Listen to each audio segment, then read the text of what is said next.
Everyone, I am Sneha. और आपका भी टाइम कुछ ऐसा चल रहा है, 7:30-8 बजे स्कूल, वहाँ पे बैक टू बैक क्लासेस, फिर घर आने के बाद ऑनलाइन कोचिंग नहीं तो ऑफलाइन कोचिंग। और कोचिंग आने के बाद आप ये सोच रहे हो कि सब्जेक्टिव लिखेंगे या ऑब्जेक्टिव क्वेश्चन प्रैक्टिस करेंगे। तो in the next 10 to 5 minutes मैं आपको रियल स्ट्रेटेजी दूंगी, जहाँ पे ना आपका बोर्ड्स छूटेगा ना आपका CUET छूटेगा, आप दोनों साइड बाय साइड बहुत अच्छे से कर लोगे। So let's get started. And the last one is very very very important. देखो, आई एम ए स्टूडेंट, आप भी स्टूडेंट हो, बस इतना डिफरेंस है कि मैं वो फेज़ से जा चुकी हूँ और आप अभी वो फेज में हो। Look what we are fighting for. पहले है बोर्ड्स का रिक्वायरमेंट, मतलब सब्जेक्टिव है, लाइन बाय लाइन आपको बहुत डिस्क्रिप्टिव बनना पड़ता है। देन है स्कूल का रिक्वायरमेंट 75% अटेंडेंस, और उसके साथ साथ जो यूनिट टेस्ट होता है। और यहाँ पे होता है CUET का रिक्वायरमेंट, जहाँ पे आपको एक्यूरेसी चाहिए, स्पीड चाहिए, और उसके साथ साथ साइड बाय साइड आपको बहुत सारा क्वेश्चन प्रैक्टिस करना पड़ेगा, क्योंकि नेगेटिव मार्किंग भी इन्वॉल्व होता है। And the last one is the destructive engine, मतलब शॉर्ट्स है जो 5 मिनट 50 मिनट करता है। एंड एक एक मिनट भी बहुत मैटर करता है यार ये प्रिपरेशन में। या फिर इंस्टाग्राम में 5 मिनट इक्वल टू 50 मिनट, कभी कभी 1 घंटा, 1.5 घंटा, 2 घंटा भी हो सकता है। तो इससे कैसे ओवरकम करेंगे और सब्जेक्ट वाइज स्ट्रेटेजी कैसे करना है, मैं आपको आज बताऊंगी। So the first secret is the unified preparation. आप स्कूल को लाइटली मत लो, और स्कूल का मतलब जो मेरे प्रिपरेशन का वेस्ट टाइम है, हम ऐसे समझने लगते हैं कि स्कूल में क्या ही चल रहा है, ये सब इग्नोर ही करते हैं, घर जाके तो CUET का पढ़ना ही है। ऐसे नहीं करना है, आपको स्कूल में बहुत अच्छे से समझ जाना है या फिर नोट्स बना लेना है, क्योंकि आपको घर आते ही फिर उसे स्क्रैच से शुरू करना नहीं पड़ेगा। आप उसे बस रिवाइज़ करोगे और उसी टॉपिक का ही आपको MCQ लगाओगे, क्योंकि नहीं तो बर्डन हो जाएगा। आपका स्कूल में कुछ चल रहा है, आप फिर घर आके कुछ और ही शुरू कर दे रहे हो, तो वहाँ पे ओवरलैप हो जाएंगे और बहुत ज़्यादा प्रॉब्लम होने वाली है। तो आपको स्कूल को और उसको साथ साथ चलोगे तो बर्डन बहुत ज़्यादा कम होगा और स्मूथली चलेगा सारी चीज़।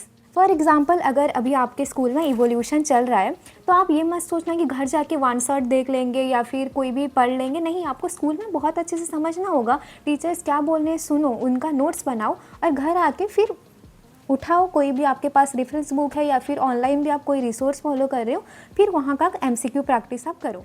सेकेंड इज़ डेली CUET के लिए अलग स्लॉट रखो, क्योंकि आप स्कूल जा रहे हो, स्कूल से आने के बाद आप रेस्ट लो, बहुत अच्छे से नींद भी पूरा होना बहुत ज़रूरी है। उसके बाद आप 2 से 3 घंटा CUET के लिए अलग प्रिपरेशन दे सकते हो, क्योंकि अगर आप MCQ प्रैक्टिस करोगे तो NCERT का हर एक लाइन आपका बहुत अच्छे से क्लियर हो जाएगा, तो आपको ऑटोमेटिकली बोर्ड्स के लिए भी बहुत ज़्यादा हेल्प होगा। सो आपको MCQ के लिए बिट बाय बिट प्रिपरेशन करना बहुत ज़्यादा हेल्प कर सकता है। Third one is my favourite, आप वीकेंड को बहुत अच्छे से यूटिलाइज़ करो, मतलब आप मॉक दे सकते हो, आपका बैकलॉग है तो क्लियर करो, आपका कुछ डाउट्स है तो पूछो, एक्सप्लोर करो, टीचर्स को बार बार पूछो, आप इंटरनेट जाओ, आप यूट्यूब पे जाओ, उसको बहुत अच्छे से क्लियर करो, बहुत ज़्यादा क्वेश्चन प्रैक्टिस करो, कुछ छूट गया है तो उसे भी। देन NCERT पढ़ो, नोट्स को पढ़ो, मतलब जो वीक में नहीं कर पाए हो उसे आप वीकेंड पे दे सकते हो। एंड आपको ये बहुत अच्छा गिफ्ट है। आई थिंक हम ये सब मिस्टेक्स कहीं ना कहीं करते हैं कि मतलब बस बायोलॉजी या फिर केमिस्ट्री को ज़्यादा फोकस करते हैं। कहीं ना कहीं मुझे भी ये दोनों सब्जेक्ट बहुत अच्छे लगते थे, तो वीक सब्जेक्ट से कभी भागना नहीं है। किसी का फिजिक्स वीक हो सकता है, किसी का बायोलॉजी वीक हो सकता है, किसी का केमिस्ट्री वीक हो सकता है, तो आपको वहाँ पे वर्क। लेकिन ये भी एक चीज़ है कि कोई भी चैप्टर वीक या स्ट्रॉन्ग नहीं होता है, वो चैप्टर का टॉपिक वीक या स्ट्रॉन्ग होता है। तो आप 3 कैटेगरी में डिवाइड कर सकते हो, ग्रीन, येलो एंड रेड। तो आप रेड में जो आपका बहुत ज़्यादा वीक है वहाँ पे रखो, और ट्राई करना कि वो रेड को येलो में लाने के लिए और येलो को ग्रीन में लाने के लिए।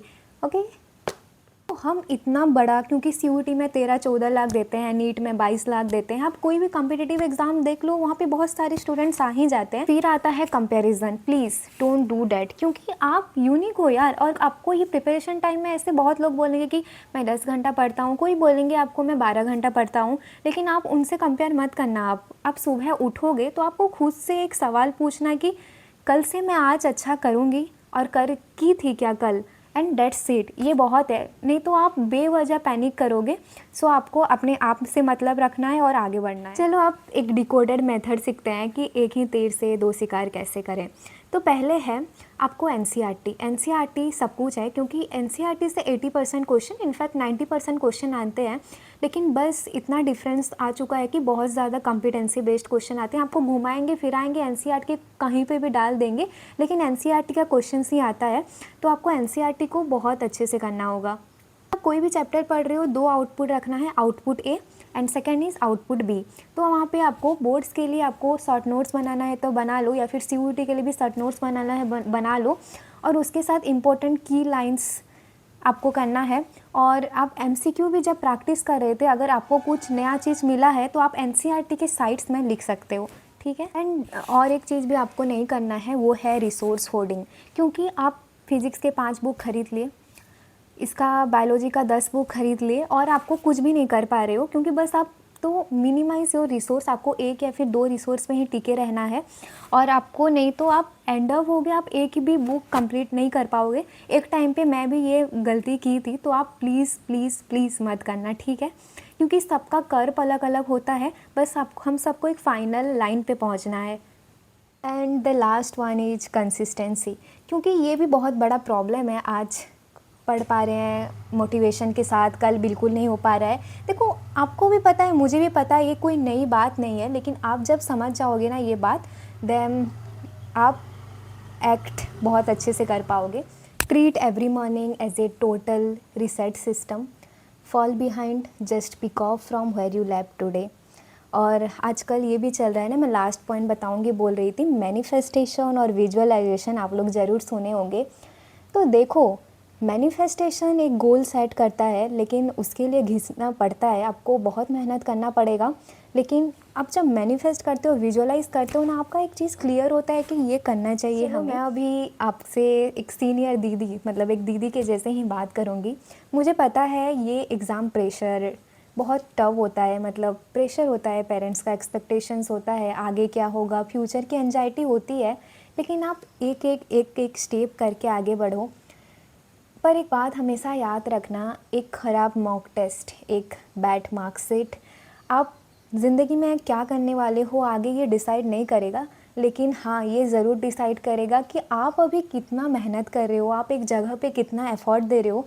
ये ज़िंदगी में कभी ना कभी ज़रूर काम आएंगे। Thank you so much.